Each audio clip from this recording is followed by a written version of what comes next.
Well, you're watching World News on TVP World. I'm Sasha Farbach. The spokesperson for the U.S. Department of State, Tammy Bruce, appears to backtrack on her earlier statement about the U.S. withdrawing from being the mediator in peace talks between Ukraine and Russia. Bruce softened her Thursday statement, saying Washington may rather than will abandon mediation between Moscow and Kyiv. On Thursday, during a press briefing, she stated Washington would be changing its approach to the peace talks, stepping down from the role of a mediator and putting more pressure on Ukraine and Russia to negotiate on their own. However, she later took to X, say it is up to U.S. President Donald Trump to decide if and when Washington should actually step away from mediating the peace talks. According to Bruce, the U.S. remains committed and will continue to, quote, do what it can to help while awaiting concrete proposals from Kyiv and Moscow.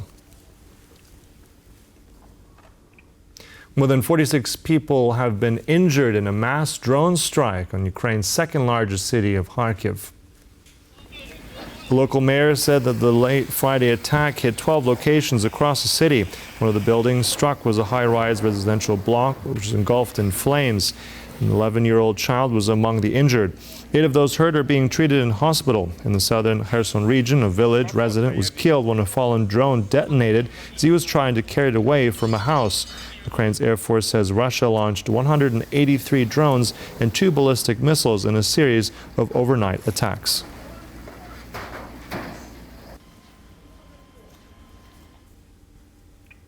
Ukraine is developing its missile program and working on its military aviation, according to the most recent nightly address of the Ukrainian President Volodymyr Zelensky.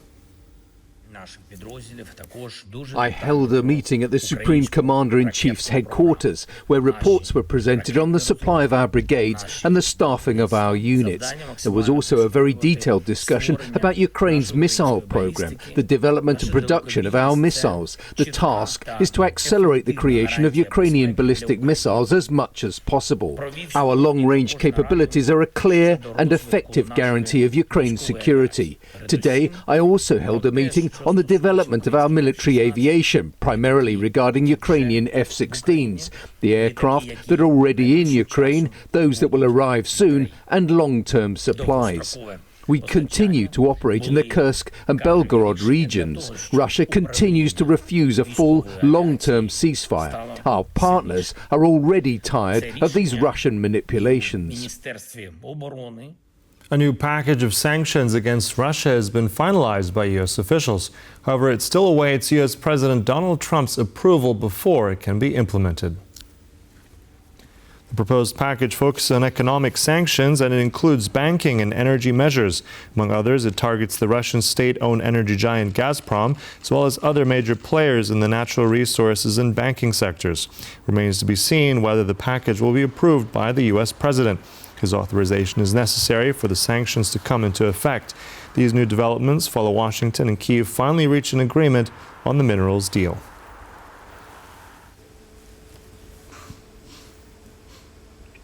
Ukrainian Prime Minister SHMYHAL says that the rare minerals deal recently signed with the United States does not include any formal defense guarantees. However, he emphasized that future U.S. military aid packages will be treated as capital investment, hoping the approach will keep the weapons coming. There are no formal defense guarantees in this agreement, but every new military aid package provided by the United States to Ukraine is considered a capital investment. This incentivizes the U.S. administration to continue and not halt the supply of weapons. The supply of intelligence data is also part of this ongoing cooperation. Security assurances have been signed by the presidents of Ukraine and the United States, and they are in effect. Now, this weekend, Romanians are voting in the first round of presidential elections, voting a rerun after last year's failed attempt.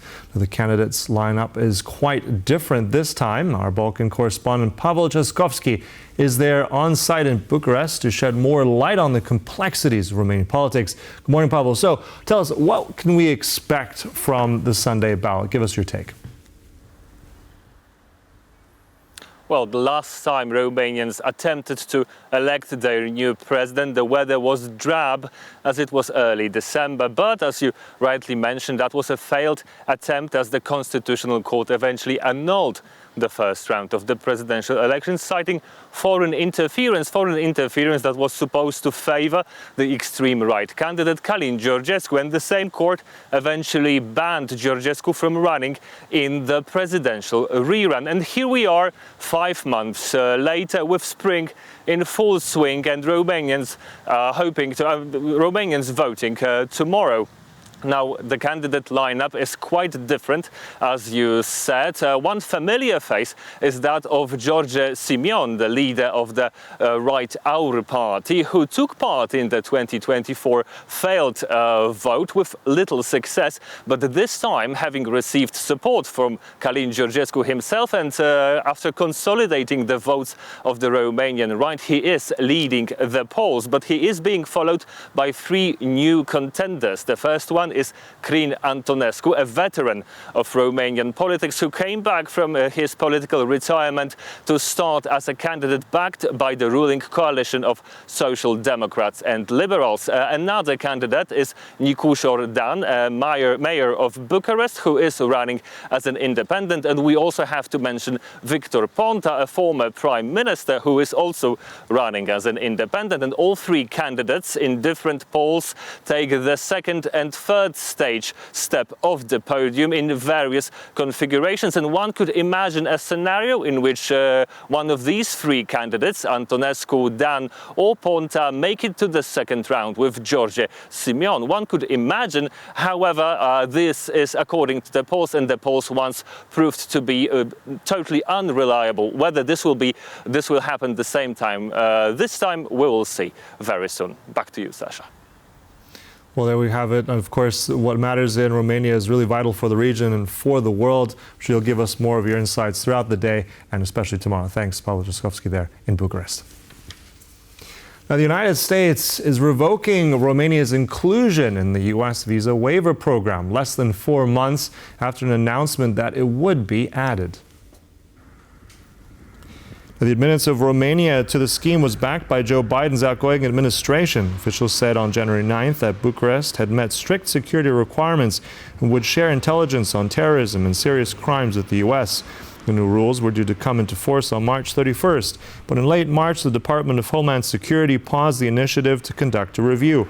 The investigation has concluded that Romania's inclusion in the visa waiver scheme should be rescinded to protect border and immigration security.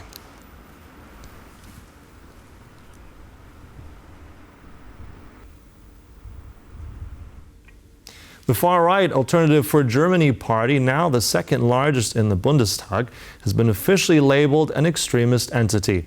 Germany's domestic intelligence agency says the AfD poses a threat to democracy, will now be subject to increased surveillance. Germany's domestic intelligence agency BfV has officially classified the far-right Alternative for Germany party as a proven right-wing extremist organization. The decision to label the party as such means that the AfD is no longer merely under suspicion. The agency now has definitive proof that it is acting in violation of Germany's democratic system. The assessment is clear and unambiguous. The AfD is to be classified as a confirmed right-wing extremist party because it has proven to pursue efforts against the basis of the free democratic order. The BfV justified the decision, citing the AfD's underlying philosophy, which devalues entire segments of German society and violates their human dignity. The AfD represents racist concepts that discriminate against entire population groups. Citizens with a history of migration are treated as second-class Germans. This clearly contradicts the guarantee of human dignity in Article 1 of the Basic Law. This attitude is reflected in racist statements, especially against immigrants and Muslims. The move will enable the BfV to conduct more thorough surveillance of the party, including by recruiting confidential informants and intercepting communications. In practical terms, however, the party is still able to operate and take part in elections. But symbolically, I think that is an important and perhaps also for this party problematic step, because now basically the electorate of this party will have to ask themselves, the voters, whether they really want to support an anti-systemic party that wants to destroy the Federal Republic of Germany in its current constitutional order.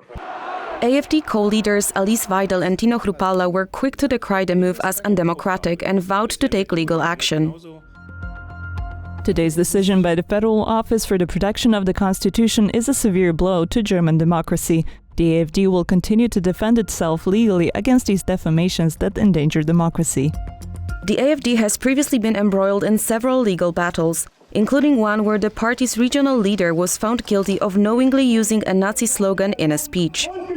Despite the continuous controversies, the party has recently celebrated its most successful federal election outcome to date and enjoys the support of prominent right-wing figures, including Elon Musk, who has debated Weidel and appeared at the party's conference. Now, May 3rd is Constitution Day in Poland. It celebrates the declaration of the Polish Constitution on May 3rd in 1791, making it the first modern constitution in Europe. It is one of the most important national holidays in Poland, as the May 3rd Constitution is regarded by many as a national symbol and is celebrated all across the country with events such as marches and parades. Many Polish officials attend the celebrations and give speeches to mark the day. Although the Constitution of May 3rd, 1791 was only in effect for 1 year, historians agree on the importance of the document, as it was the first constitution in Europe. It is the world's second oldest constitution. The document was designed to address the political issues the Polish-Lithuanian Commonwealth was facing at the time, and it aimed to introduce a democratic constitutional monarchy. The document is widely considered to be very progressive for its time.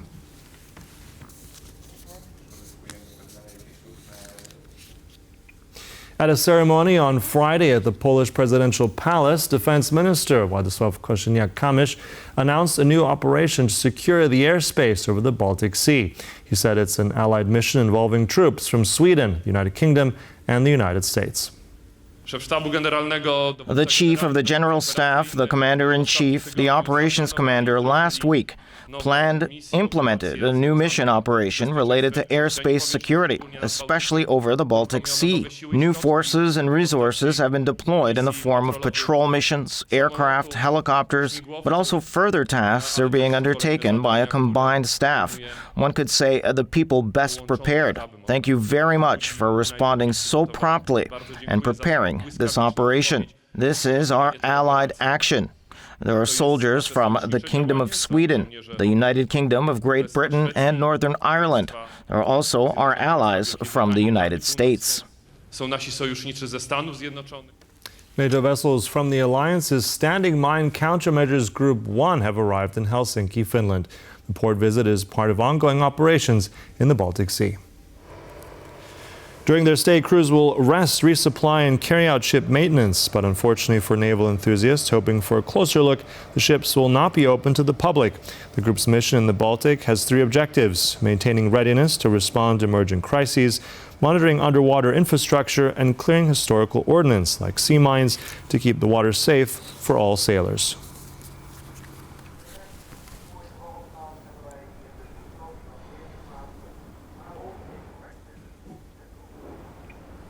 In the United States, the Trump administration is reportedly planning major workforce cutbacks at the Central Intelligence Agency and other American spy organizations. The Washington Post reports that the CIA will lose 1,200 posts and thousands of other jobs will be cut from other parts of the United States intelligence network.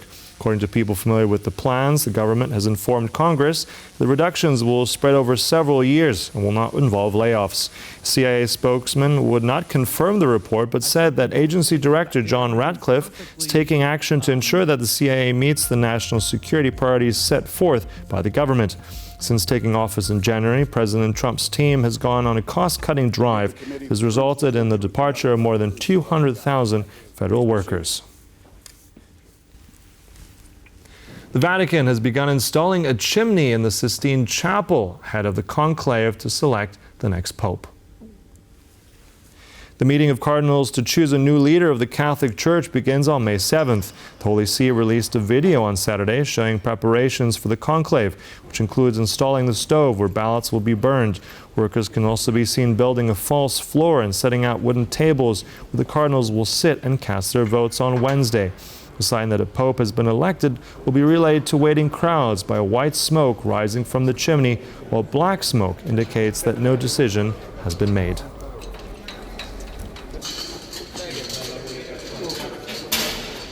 And that's all for this world news, but we'll have more headlines right here at the top of the hour. Stay tuned.